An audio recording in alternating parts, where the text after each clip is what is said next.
Good afternoon and welcome to Design Master Training. My name is David Robison. Today we are going to be looking at the elevation labels and 3D drafting options for Design Master Electrical in AutoCAD. If you are attending the training live, you can ask questions in the chat box.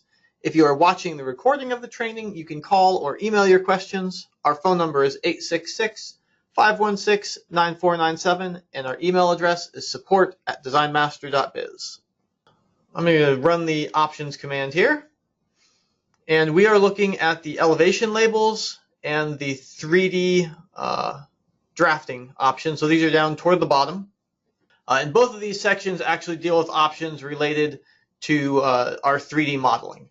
The 3D drafting specifically deals with options related to the 3D drafting on your drawing. The elevation labels are for labeling conduits and cable trays, their elevations, which again is related to the 3D.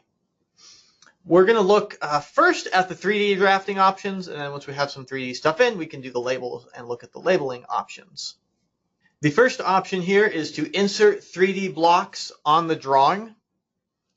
And when this command option is set to yes, you'll get a 3D representation of all of your devices in your model. So if I pull up a 3D view here. So say we zoom in on these receptacles here. There's just 2D receptacles, and there's nothing in 3D being represented there. So we've turned the option on. So now if we insert a receptacle, you'll see that it's going to insert a 3D model of that receptacle as well. So I'll run the insert 3D. I'll put it up at 18 inches. You'll see that we put that receptacle in, and not only is there the 2D receptacle, there's also a corresponding 3D block as well. So turn that option on and you get those 3D blocks. Generally, you want to have them off because you end up with these little 3D blocks back here, and you don't really need that when you're doing your drafting for the most part. But if you do want to see what your 3D model looks like, you can turn it on in AutoCAD and have it drawn in AutoCAD for you. The next option is 3D circle approximation. So we can draft circular conduit, and we don't actually draw it as a circle. It's a series of faces, and this is just how many faces make up a circle. It needs to be at least 8. If it's more, you get a rounder circle. But actually, if you have more than that, the Revit or Navisworks, wherever you take it to do your collision detection, tends to actually choke on it if it gets too complicated. So you can increase it if you want to have a more precise looking model, but it actually bogs down the collision detection. So we don't generally recommend you change from the 8, but you can if you want to. So just to see what that looks like, let's put in a conduit here.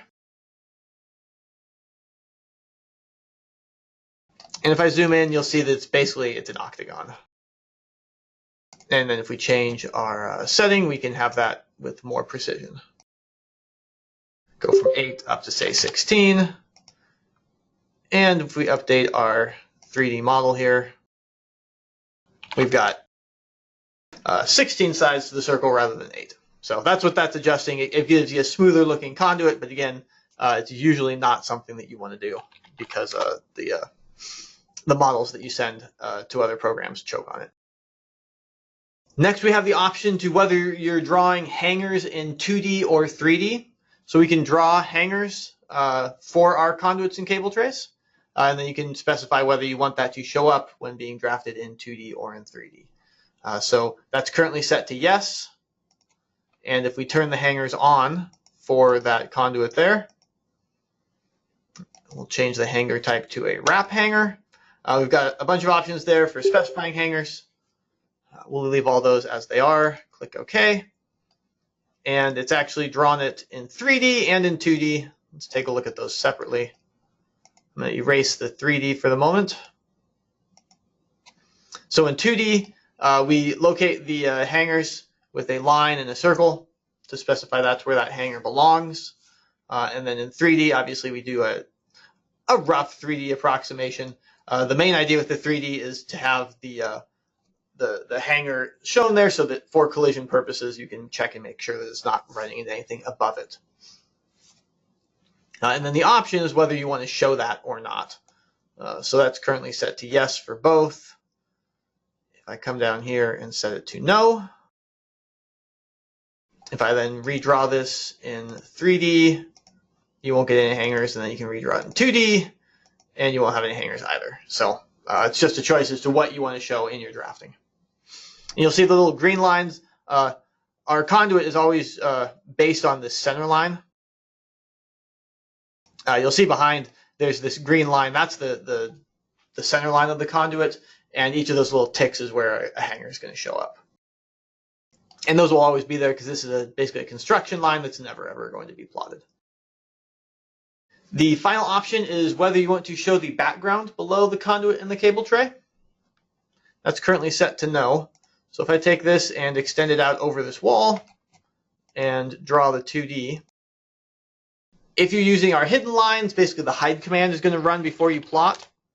And since this conduit is over the background, it's going to hide it and obscure it, so you can't see the background below that conduit anymore. Sometimes you want to be able to see that, depending on how you like your drawings to look. So you can change that setting. And then when we redraw the conduit here, run the hide command, this time the conduit is not obscuring the background below it. And if you were paying attention, you notice that over here, it looks like that conduit has disappeared. That's because it is way down here. It's basically underneath, so that it's not, because we use the hide command, and so AutoCAD is just going to hide it. And so if we just put it way below the background, it's not going to obscure it anymore. So we can still have, and then we use relative elevation, so we still get hidden lines as appropriate, but we're not blocking out the background anymore. We can label the elevations for conduits and cable trays. You do that using these commands here, the insert top and bottom, and center elevation label command. And we have a number of options that control what these look like. So I'm going to run that command. We'll put in a top elevation. Under elevation labels, we can control what that label is going to look like. We can change what the label leader is going to look like, whether it's using our standard arrowhead or a different block.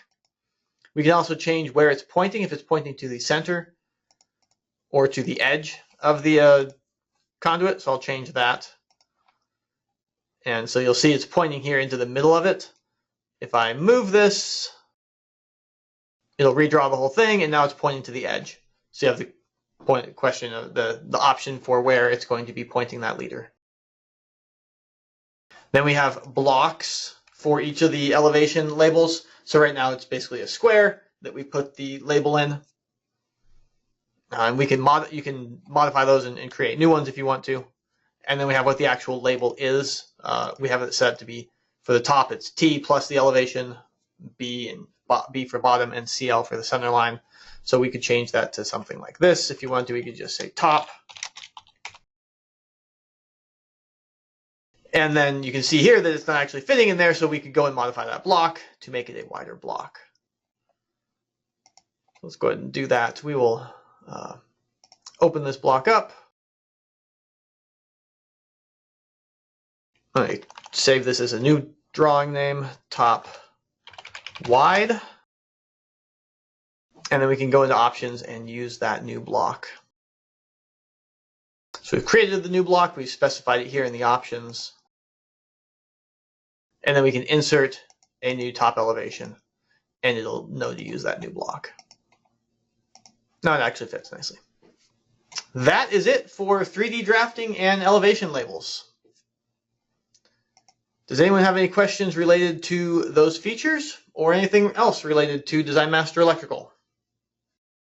Thank you for watching today's Design Master training. Contact us with questions or comments by calling 866-516-9497 or emailing support@designmaster.biz.